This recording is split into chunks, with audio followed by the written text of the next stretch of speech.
What up Fortnite fam, it's Matt back again to bring you the latest and greatest tips and tricks to help make you a better Fortnite player. Today we're going to talk about piece control and how you can go from being a noob to becoming an absolute legend. So without further ado, let's get right to it, because Prodom waits for no one. Piece control turns Fortnite into a battle of wits. Here, you need to be constantly on the move and constantly thinking about how your actions will not only affect the fight right now, but how they can help you claim a victory later on. Depending on the skill levels of the two players engaged in a fight, a battle can be over as quickly as it begins. Other times, players are so evenly matched that the battle will go on much longer. This is why players need to learn piece control, since it will help them create tactical advantages for themselves, but also protect themselves from enemy gunfire. Against a less experienced opponent, piece control can be a quick way to get rid of other players and increase your elimination score. When engaging in a fight, always keep in mind what you want to do.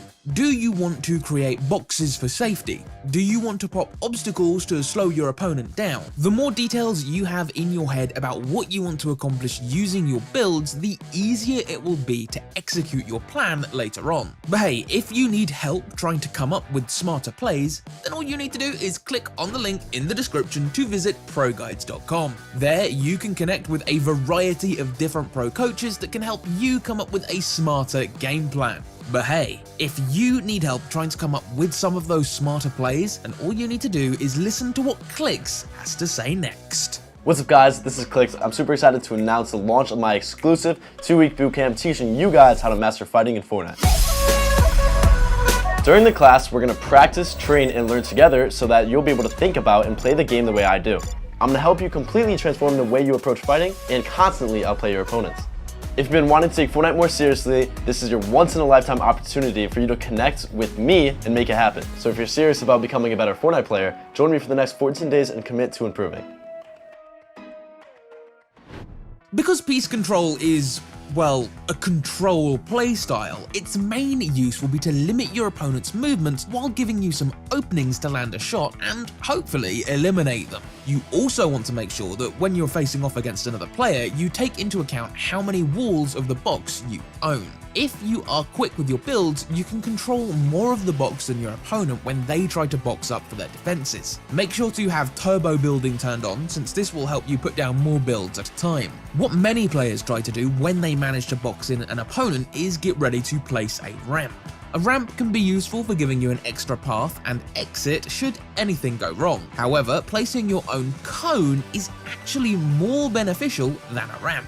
If you own this ramp and you own the walls around you, then your opponent should be backed into a corner where they can't just edit themselves out. The cone will give you slightly more cover during this fight, but also it will allow you to exit upwards if the battle starts going toward the high ground. This kind of multi-purpose build is an example of how piece control can help you control the playing field. One of the things that you should really do to learn piece control is watching the pros. Why?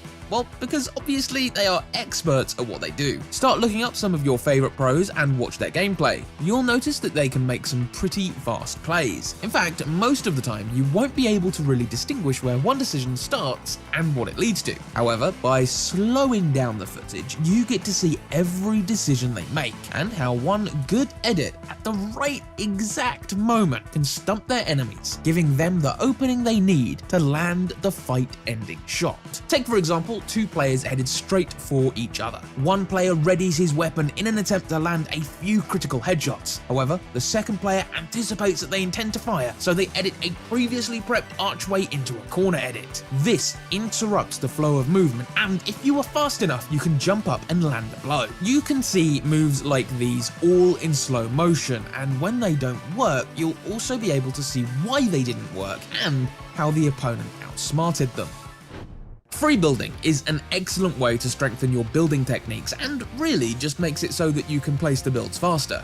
This is a great way to utilize creative mode, and you should make a habit of doing so every so often. In fact, creative mode should be your go-to if you want to learn specific piece control techniques or edits. One suggestion would be to find a move that you really want to learn and start grinding that one move over and over again. While you might be eager to start doing as many moves as possible, it's always best to start at one, master it, and then move on to the next. If you are trying to learn too many edits at once, then your muscle memory won't be able to develop properly, and while you might understand the concept and function of a certain move, you might not be able to pull it off in practice. The easiest way pros train is to find a code for an editing course that they want to try, plug that into creative, and then start training right away. Once you feel comfortable executing the move, you must not forget to do the same thing in Battle Royale. Building and edits are all free when you play creative. However, once you jump into the core game mode, every build is going to cost you, and you're then going to start needing to manage your material inventory. If you do still want help using your builds and your piece control techniques in a fight without having to jump into a match right away, then consider finding someone to 1v1 against. This will help you get the core fundamentals down. Afterwards, you might want to try playing some zone wars, since this is where the build heavy battles are waged, and it's a good way of training your awareness when there are many other players trying to do the exact same thing around you. One of the main differences between piece control and box fighting is the radius for where we play. For example, in box fighting, you are either trying to break into a box, defend a box, or fight within the box using limited builds and editing opportunities. However, piece control applies to much more and pretty much encompasses anywhere you decide to fight. This can mean you are fighting inside a building with natural structures surrounding you, or you end up fighting out in the open and most of the structures around you are player made. Always keep an eye out for loose builds. If a box or an entire area of man-made space is dangling from a single wall or ramp, you can use this opportunity to clear the field a bit. Clearing the field is a good technique that can undo the clutter on your screen and make your opponent easier to spot in a build. It'll also allow you to place your own builds quicker. However, keep in mind to have a good perspective of the build you want to knock down. If you destroy the build holding it up, but it doesn't come down, then odds are there is still something else holding it up, and that distraction may just have left you open. There is a very easy adjustment that you can make if you want to use your builds to their full potential. This is the wall reset function. This allows you to edit a build and then revert it back to its original state with just a click of a button. Pros have found it quite useful for when they want to fully control the battlefield and even bait their enemies into making critical mistakes. Wall resets take some practice to get used to, so the best option would be to set that keybind as the mouse wheel. This will allow you to have access to it at all times. Wall resets can be used to close a window at any time, revert ramps back into cones, and seal up paths when you don't want your opponent to follow you. Here is an example. You are in the middle of a build battle, and your opponent is coming after you to close the gap. Luckily, you control most of the builds in the area. He manages to land a shot, but with some quick thinking, you are able to open up an archway and seal it back up. This gives you enough time to dig in deeper and hopefully box yourself in. Now you can pop some minis and get your shields back up so you won't go down so easily. Of course, getting your pieces down at the start of a fight and during a fight is not the only thing you need to keep in mind.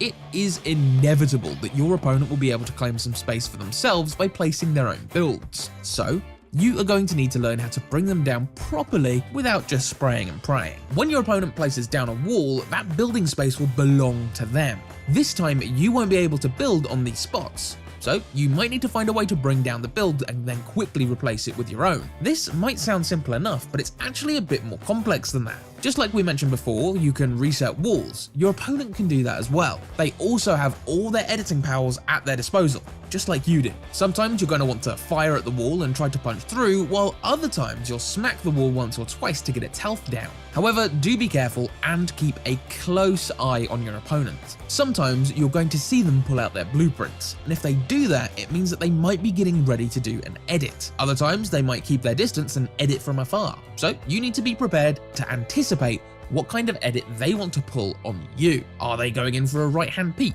Do they want to attempt a peanut butter edit? Predicting your opponent can be the key to taking your opponent's walls and gaining more ground. However, keep in mind that changing your position is also an option. Moving further away from your opponent might give them a chance to patch up, but luring them out of their builds can put you in a better position to take control of the fight. Don't forget to check out pro guides after the video and find out how you can improve your Fortnite skills.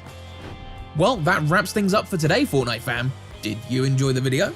If you did, be sure to leave a like and ring that bell to stay up to date with all the latest and greatest tips and tricks that we have to offer. Also, feel free to leave a comment and let us know if there is anything you would be interested in learning more about. Remember, smart moves and quick plays will win you many matches in the future. So keep practicing your edits and your situational awareness because they will really help you become a master of peace control. Once again, my name's Matt, and we will see you in our next video.